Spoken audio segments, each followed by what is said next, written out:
Hello. Hello. ആ കേക്കതല്ലേ? അതെ. ആ ഞാനിങ്ങനെ കുറച്ചായി ഇങ്ങനെ വിചാരിക്കുന്നു വിളിക്കണം കരുതിയിട്ട്. ഇടയ്ക്ക് ആ വിളിക്കുന്നുണ്ടായിരുന്നു ഞാന്. ആ അപ്പൊ ഇപ്പഴാണ് കിട്ടിയത്. പറയൂ. നല്ല പരിപാടി നല്ലതാണ് പറഞ്ഞിട്ട് വിളിക്കാണ്. നല്ലൊരു പിന്നെ സമയമില്ലാത്ത ഒരു പ്രശ്നമാണ് ഞാന് ഇപ്പൊ ഉള്ളത്. ആണോ ആ, കുറച്ച് കാര്യങ്ങൾ ഇങ്ങനെ പറഞ്ഞിട്ടുണ്ടായിരുന്നു. പറഞ്ഞോളി. അല്ല അങ്ങനെ ഞാനിങ്ങനെ മതത്തിൽ നിന്നിങ്ങനെ വിട്ട് എന്ന് പറയാം, എന്നാ വിട്ടിട്ടില്ല. ആ, മനസ്സിലാവുമല്ലോ. അകത്തോ പുറത്തോ എന്നാണ്. അതായത് ഇപ്പൊ പുറത്ത് വന്നിക്കണ്, നമുക്കിപ്പോ എന്താന്ന് വെച്ചാല് കംപ്ലീറ്റ് പുറത്ത് വന്നിക്കണ്. ഉം, പക്ഷെ നാട്ടുകാരൊക്കെ ഉം, അങ്ങനെ ആയതുകൊണ്ട് നമുക്ക് വീട്ടിലൊന്നും പറയാൻ പറ്റില്ല. ഉം, അങ്ങനത്തെ ഒരു സിറ്റുവേഷനാണ്. ഉം, ഉം. പക്ഷെ അത് കുഴപ്പമില്ല, നമുക്കിപ്പോ പക്ഷെ അത് ഞാന് അംഗീകരിക്കാൻ പറ്റുന്നില്ല. മനസ്സിലാക്കുന്ന ഒരു കാര്യം എന്താ വെച്ചാൽ ഇപ്പൊ നമ്മുടെ നാട്ടിലുള്ള ഒരു പൊതു അവസ്ഥ വെച്ചിട്ട് എല്ലാ സ്ഥലങ്ങളിലും ഒരുപോലെ അല്ല. പക്ഷെ ഇപ്പൊ നമുക്ക് ആ വിശ്വാസമില്ല എന്ന് പറയുമ്പോഴത്തേക്ക് പണ്ടുണ്ടായിരുന്ന അത്രയുള്ള ഒരു അഗ്രസീവ് ആയിട്ടുള്ള അത് അറ്റാക്കും ഒറ്റപ്പെടുത്തലിനൊക്കെ ഒരു കുറവുണ്ട്. അത് നിങ്ങളൊക്കെ വീഡിയോ കാരണമാണ്. അങ്ങനെ ഇപ്പൊ കാരണം ഞാനിപ്പോ പൊതുവെ പല എല്ലാവർക്കും ആൾക്കാരോടും സംസാരിക്കുന്ന സമയത്ത് വീട്ടുകാർക്കൊക്കെ അറിയാം, നാട്ടുകാർക്കും ആ അറിയാം. അവരൊന്നും അറിയാത്ത പോലെ പലരും അങ്ങനെ അറിയാത്ത ഭാവം നടിക്കുകയാണെന്നാണ് പറഞ്ഞത്. ആ പണ്ടൊക്കെ എന്ന് പറഞ്ഞാൽ അതും ശരിയാണ്. ഭയങ്കര ഉം. പ്രശ്നമായിരുന്നു. അതെ മാത്രല്ല അതെ അതെ. പണ്ട് ഒരാള് മതം വിടുക അല്ലെങ്കിൽ മതത്തിൽ വിശ്വാസം ഇല്ലാതാവുക എന്നൊക്കെ പറഞ്ഞത് വളരെ എന്താ നമ്മുടെ നാടൻ ഭാഷയിൽ പറഞ്ഞ അൺതിങ്കബിൾ ആയിരുന്നല്ലോ. ഇപ്പൊ അതെ അതെ പ്രശ്നമൊന്നുമില്ല. അതെ അതെ. ഇപ്പൊക്കെ അത് സർവ്വസാധാരണമാണ്. എവിടെ തിരിഞ്ഞു നോക്കിയാലും ഒന്നോ രണ്ടോ മുർത്തതുകൾ അവിടെ ഇവിടെ ഉണ്ടാവും. അപ്പൊ പിന്നെ എന്നിട്ട് ക്ലബ്ബൊക്കെ എന്തായി? എങ്ങനെ മുർത്തത് ക്ലബ്ബ് തുടങ്ങുന്നുണ്ട് പറഞ്ഞല്ലേ? മുർത്തത് സെന്ററിന്റെ പണിയൊക്കെ കഴിഞ്ഞിട്ടുണ്ട്. ഞാൻ അതിന്റെ ഇനാഗുറേഷൻ ഓഗസ്റ്റിൽ ചെയ്യണം. ഓഗസ്റ്റ് 21 വിചാരിച്ചിട്ടുണ്ട്. അങ്ങനെ ഒരു പ്ലാനൊക്കെ ആ ഉണ്ട്. ഞാൻ ഞാനിത് അതിന്റെ ഇടയിൽ UAE-ന്നാ എന്റെ വിളിക്കുന്നത്. പേഴ്സണൽ ഉം. ആയിട്ടുള്ള ചില ബിസിനസ് തിരക്കുകളിൽ ഒന്ന് കൂട്ടത്തിലായിരുന്നു. ആ ഓക്കെ ഓക്കെ ഓക്കെ. എന്തെന്ന് വെച്ചാല് പുതിയ ഞാനിപ്പോ ഓഫീസ് സംവിധാനത്തിലേക്കൊക്കെ ആ മാറിയതാണ്. അപ്പൊ അതിന്റെ കുറച്ച് തിരക്കുകൾ, ഒന്ന് സിസ്റ്റം പിന്നെ കുറച്ച് റിക്രൂട്ട്മെന്റ് ഒക്കെ ഉണ്ടായിരുന്നു. അപ്പൊ ആ അതും അതിന്റെ ആ ട്രെയിനിങ്ങും അങ്ങനത്തെ കാര്യങ്ങളൊക്കെ ആയിട്ട് കുറച്ച് ബിസി ആയിരുന്നു. ആ ഓക്കെ ഓക്കെ. ഞാനിങ്ങനെ ഇത് വിട്ടു പറഞ്ഞ നമുക്കിപ്പോ എന്താന്ന് വെച്ചാല് തിരിച്ച് ഉം. ചില കാര്യങ്ങളൊക്കെ നല്ലതുണ്ട് അതിനകത്ത്. പക്ഷെ അതങ്ങനെ അത് അക്സെപ്റ്റ് ചെയ്യാൻ പറ്റുന്നില്ല. കാരണം ഇല്ല എന്നുള്ളൊരു സാധനം തല കയറി കഴിഞ്ഞു. അല്ലെ, ഏ അതിനകത്ത് നല്ലത് എന്ന് പറഞ്ഞ സാധനമൊന്നുമില്ല. ഇപ്പൊ ആ അതിനകത്തായിട്ടുണ്ടായ നന്മയൊന്നുമല്ല അത്. ഇസ്ലാമായിട്ട് പഠിപ്പിച്ച ഒരു അല്ല നന്മയും ഇല്ല. അപ്പൊ മനസ്സിലായി. ആ നന്മ അങ്ങനെ ഇപ്പൊ തന്നെ. അതിനകത്തുനിന്ന് എടുക്കേണ്ട കാര്യമൊന്നുമില്ലെന്ന്. അതെ. അത് നമ്മളിപ്പോ ചെറുപ്പത്തിൽ നമുക്കറിയാലോ. ഉം. എന്റെ ഒരു അഭിപ്രായത്തിൽ ഇപ്പൊ നമുക്ക് ഏജ് ഒക്കെ ആയതിനു ശേഷം വേണമെങ്കിൽ മതം പഠിപ്പിക്കണമെങ്കിൽ പഠിപ്പിക്കാം. അതെ. അവർക്ക് വേണമെന്നുണ്ടെങ്കിൽ അങ്ങനത്തെ ഒരു കാഴ്ചപ്പാടാണ്. ഉം. അപ്പൊ നമുക്ക് ഒരു 3-ാം വയസ്സിലൊക്കെ ആയിട്ട് ആ ടൈമിൽ മദ്രസ ചെറുത്താണല്ലോ. ഉം. അപ്പൊ നമുക്ക് ആ ടൈമിലെ തലയിൽ കയറിപ്പോയി. അതെ. അപ്പൊ അതങ്ങ് പുറത്ത് കളയാനുള്ള അതുകൊണ്ടാണ് നമ്മൾ ഈ പോസിറ്റീവ് ആയിട്ടുള്ള തോട്ട്സ് മാത്രം എടുത്തിട്ട് അത് ഉം. ഓക്കെ ആണെന്ന് പറഞ്ഞ രീതിയിൽ നമ്മുടെ മൈൻഡ് അങ്ങോട്ട് പോണത്. അപ്പൊ അതെ. എങ്ങനെ ചിന്തിച്ചാലും നമുക്കത് അതിനോട് പുറത്തിറങ്ങാൻ പറ്റാത്ത സിറ്റുവേഷൻ പോലെ പ്ലസ് തോന്നും. സമയം എടുക്കും. ഞാൻ പറഞ്ഞത് പക്ഷെ ഇത് വളരെ ആ ചെറിയ പ്രായം തൊട്ട് കയറി കൂടിയ സാധനം ആയതുകൊണ്ട് ഇത് ഉം ഉം. അതങ്ങനെ സമയമെടുക്കും. ചില കാര്യങ്ങൾ നമ്മള് ഈ ഇതിന്റെ നമ്മുടെ ബോധ്യങ്ങൾ ഉറപ്പിക്കുക എന്നുള്ളത് മാത്രമേ ആ സമയത്ത് ചെയ്യാറുള്ളൂ. നമ്മള് ഒന്നുകൂടി വെരിഫൈ ഉം ചെയ്യുക. നമ്മളിപ്പോ ഉം ഉം നമ്മളിപ്പോ ചിന്തിക്കുന്ന കാര്യങ്ങൾ ശരിയാണെന്ന് വെറുതെ നമ്മളുടെ തോന്നലിനപ്പുറത്തേക്ക് വളരെ ക്ലിയർ ആയിട്ടുള്ള എവിഡൻസ് ബേസ്ഡ് ഉം ഉം നമ്മളത് ഉം. ചെക്ക് ചെയ്ത് ഉറപ്പുവരുത്തി ഏതെങ്കിലും വിമർശകർ എനിക്ക് പറഞ്ഞ എന്തെങ്കിലും കേട്ടിട്ട് ഉറപ്പിക്കുന്നതിന് ആ പകരം ആ നമ്മൾ അല്ലല്ല സ്വന്തം ഞാൻ നിലക്ക് തന്നെ ചെറുപ്പത്തിലേ കാര്യങ്ങള് വെരിഫൈ ചെയ്യുമ്പോ ചെറുപ്പത്തില് അത് നമ്മുടെ ആ ആ ആ ബോധ്യങ്ങളായി മാറും. അതെ അതെ അതെ അങ്ങനെ തന്നെ. ഞാൻ ചെറുപ്പത്തിൽ എനിക്ക് ഞാൻ എവല്യൂഷൻ കണ്ടല്ലോ, എവല്യൂഷൻ ഉം. പഠിച്ചപ്പോ അതിൽ നിന്റെ ഡൗട്ട് ഉണ്ടായിരുന്നു. അപ്പൊ എന്റെ ഒരു കസിൻ ഉണ്ട്, ആള് ഭയങ്കര ഈമാനിയാണ്. ഉം. അപ്പൊ പുള്ളിക്കാരനോട് ഇങ്ങനെ ബൈക്കിൽ പോയിക്കൊണ്ടിരിക്കുമ്പോ ഇങ്ങനെ സംസാരിച്ചപ്പോ ഓൺ ദ സ്പോട്ടില് നീ നിരീശ്വരവാദിയാണോ ചോദിച്ചു എന്നോട്. ആ. ചെറുപ്പത്തിലട്ടോ, ഞാൻ ചെറുതാണേ. ആ. അപ്പൊ ആ ചോദ്യം കേട്ടപ്പോ തന്നെ അപ്പൊ ഞാൻ പേടിച്ച്. അപ്പൊ ഞാൻ ഉം. അങ്ങനെ ആണെന്ന് പറഞ്ഞു കഴിഞ്ഞാൽ ഉം. അപ്പൊ അല്ല. അപ്പൊ എനിക്ക് ഉം. ഡൗട്ട് ചോദിച്ചതാ. അപ്പൊ ചോദിച്ചപ്പോഴേക്കും മൂപ്പരത് എതിർത്ത് അങ്ങോട്ട് വന്നപ്പോ ഉം. അപ്പൊ എനിക്ക് പേടിയായി. ആ. അപ്പൊ അപ്പൊ എനിക്ക് അതായത് ഇതിൽ വിശ്വാസമുണ്ട്, ഉം. പോയിട്ടില്ല. അപ്പൊ ഞാനപ്പോ എന്റെ തോട്ട് എന്താ വെച്ചാല് ഉം. അപ്പൊ ഞാൻ നിരീശ്വരവാദി ആണോ എന്നുള്ള തോട്ട് വരും. ആ. അപ്പൊ അപ്പൊ പിന്നെ ഞാൻ അതെന്താ വെച്ചാല് ചോദിക്കാനൊന്നും പോയില്ല. പിന്നെ പരിണാമം അതങ്ങനെ ശരിയാണെങ്കിൽ ഇസ്ലാം തെറ്റാണ്. അതെ. അതാണ് ഈ പ്രശ്നം. കാരണം ഈ ഇത് ആധുനിക ശരിയാവും. മണ്ണൊക്കെ കൊട്ടയെ കൊണ്ടുപോയി അവിടെ കമഴ്ത്തി പിന്നെ വെള്ളമൊക്കെ കുഴച്ച് റെഡിയാക്കി ഒരു കഷ്ടപ്പെട്ട് അപ്പം ചുട്ടുന്ന പോലെ ചുട്ടെടുത്തതാണ്. പിന്നെ പരിണാമത്തിലൂടെ ഉണ്ടായിന്നൊക്കെ പറഞ്ഞാൽ പിന്നെ കഴിഞ്ഞില്ല, കഥ കഴിഞ്ഞില്ല. ഒരു കോമഡി ഉണ്ട്. അതായത് പണ്ട് ഉസ്താദ് പഠിപ്പിച്ച് എനിക്കിപ്പോ നല്ല ഓർമ്മയുള്ള എന്താ വെച്ചാല്, ഉസ്താദ് മണ്ണിന്നാണ് മനുഷ്യൻ ഉണ്ടാക്കിയെന്ന് തെളിയിക്കാൻ വേണ്ടിട്ട് മൂപ്പര് എന്താ അറിയോ, നമ്മളെ കൈ ഉണ്ടാവില്ലേ, കൈ ഇങ്ങനെ മടക്കൂലേ, അപ്പൊ മൂപ്പര് എന്താ ചെയ്ത് കൈയിന്റെ മടക്കും ഒരു എല്ലാ കുട്ടികളുടെ കൈയിന്റെ മടക്കിന്റെ അവിടെ ചളി ഉണ്ടാവും. അപ്പൊ ഇയാള് വിരല് വെച്ചിട്ട് അവിടെ നിന്ന് ഉടച്ചു വെക്കുന്നു പറഞ്ഞു.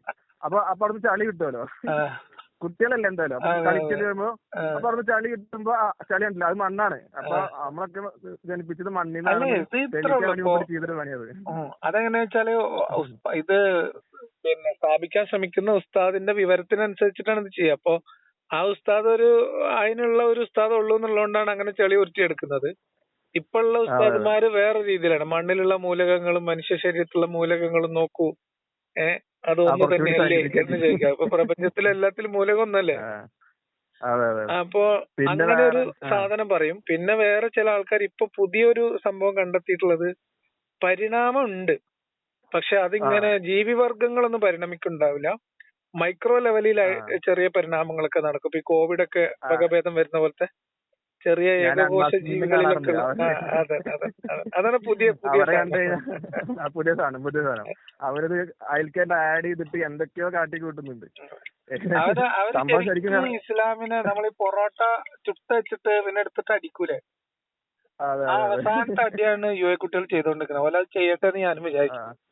അതെ, എനിക്ക് കാണുമ്പോ അത് കാണുമ്പോ നിങ്ങളൊക്കെ വന്ന് കാണാൻ തോന്നും.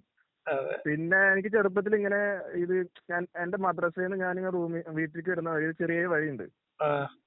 അപ്പോ ഈ ചെറിയ വഴിയാകുമ്പോ അതിക്കൂടെ ഒരു നമ്പൂതിരി രാവിലെ എന്നും അപ്പുറത്തെ അമ്പലത്തിക്കിനെ വിളക്ക് വെക്കാൻ പോകും. അപ്പൊ ഞാനന്ന് മദ്രസ ചെറിയ കുട്ടിയാണ്, നമുക്ക് മതം അത്യാവശ്യം നല്ല ഇതിൽ ഇങ്ങനെ നിൽക്കുന്ന ടൈമാണല്ലോ. അപ്പൊ നമുക്ക് ഈ മറ്റു മതക്കാരെ കാണുമ്പോ ആക്ച്വലി എന്റെ തലയൊരു സാധനം ഉണ്ട്, അത് അവര് നമ്മളെക്കാട്ടി താഴെയാണെന്നുള്ളത് ചെറുപ്പത്തില്. അത് ഓട്ടോമാറ്റിക് ആയിട്ട് ഇവര് കുത്തി കെട്ടിയിട്ടുള്ള സംഭവമാണ്.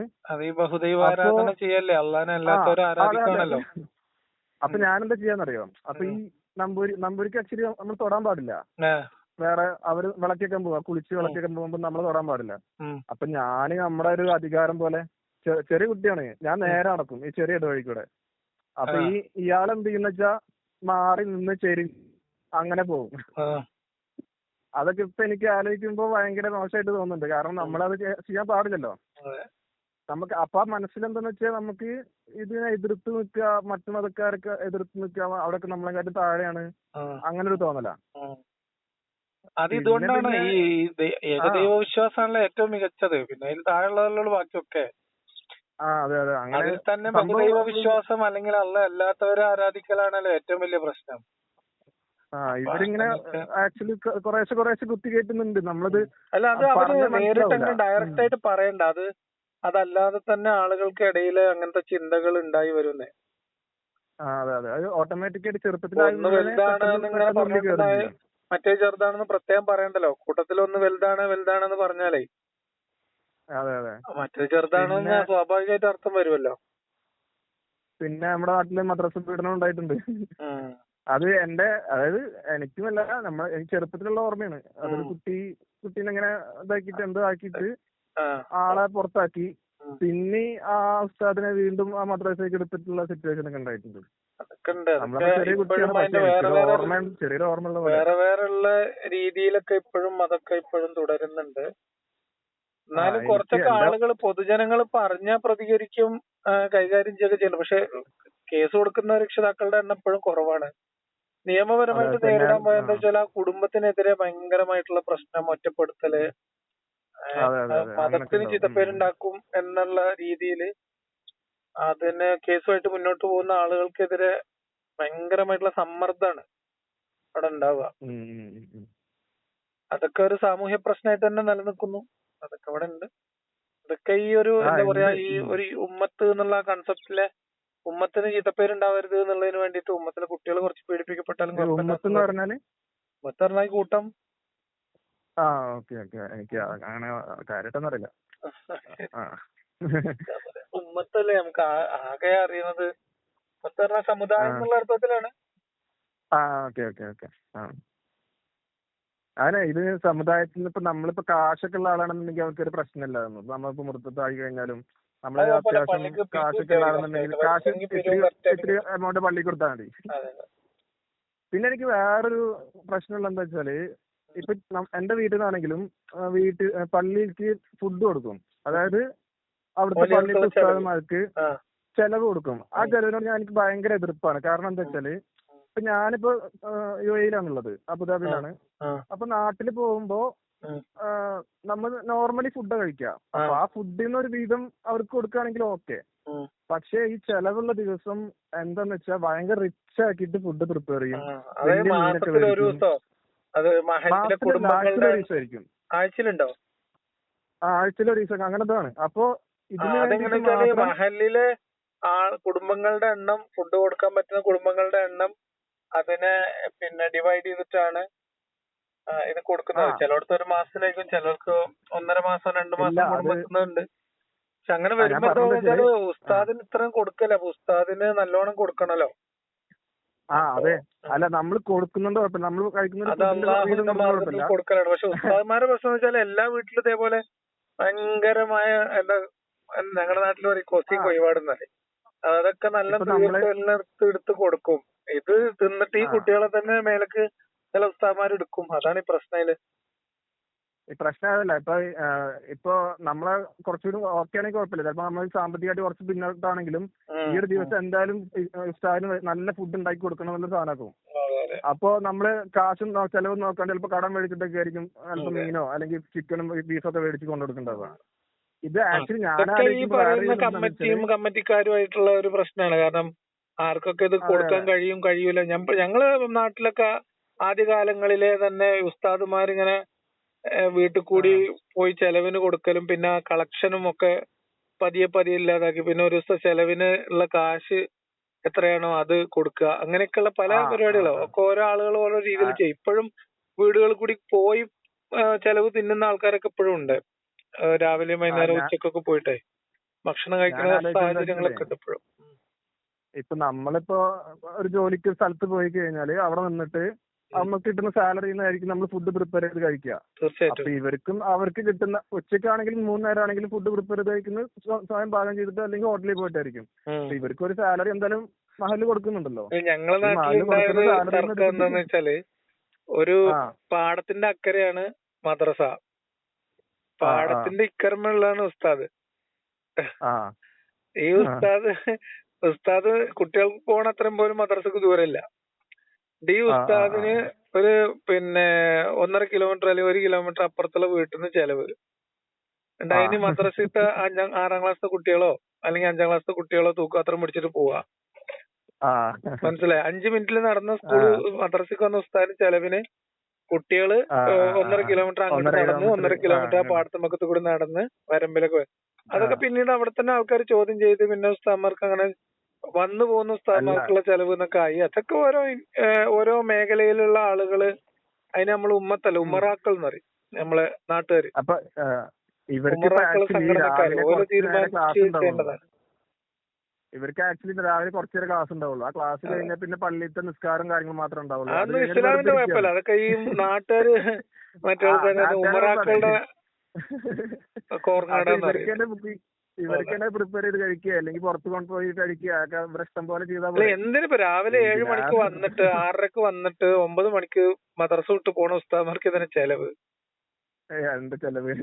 അവർക്ക് വെറുതെ നമ്മള് നാടൻ ഭാഷ പറഞ്ഞൊക്കെ പൊന്നാരല്ലേ. ഭയങ്കര ഒരുമാതിരി അതൊക്കെ ആളുകൾ ചോദ്യം ചെയ്യും. വിശ്വാസികൾ തന്നെ അതൊക്കെ ചോദ്യം ചെയ്യും, സംസാരിക്കും, ഇടപെടും, അതൊക്കെ ചെയ്യും. അതൊക്കെ ഒരു എന്താ പറയാ നമ്മളെ നാട്ടിലുള്ള ഓരോരോ കീഴ്വഴക്കങ്ങളാവുമ്പോ എന്ന് പറഞ്ഞിട്ടുള്ള പരിപാടിയാണ്. അത് പിന്നെ ഉസ്താദുമാരും പറഞ്ഞ് തിരുത്തൊന്നുമില്ല, കിട്ടുന്നതല്ലേ പോന്നോട്ടെ എന്ന് പോലും വിചാരിക്കും. പിന്നെ ആക്ച്വലി ഈ അൺമാസ്കിങ്ങിന്റെ കാണുമ്പോ നല്ല രസമായിട്ട് തോന്നാറ് എനിക്ക്. ഞാൻ ചിലപ്പോ അത് പ്രാന്തിരിക്കും ചെയ്യും. ഇവരിങ്ങനെ വളച്ചൊടിച്ചിട്ട് അവരുടെ രീതിയിലോട്ട് അങ്ങോട്ട് മാറ്റിക്കൊണ്ടുപോകും. ഭയങ്കര മാനിപ്പുലേറ്റിംഗ് ആയിട്ടുള്ള ആൾക്കാരാണ്. ഇപ്പൊ തന്നെ ഏതോ മറ്റേ നമ്മൾ തമ്മിലൊക്കെ പോയിട്ട് ഭയങ്കരമായിട്ട്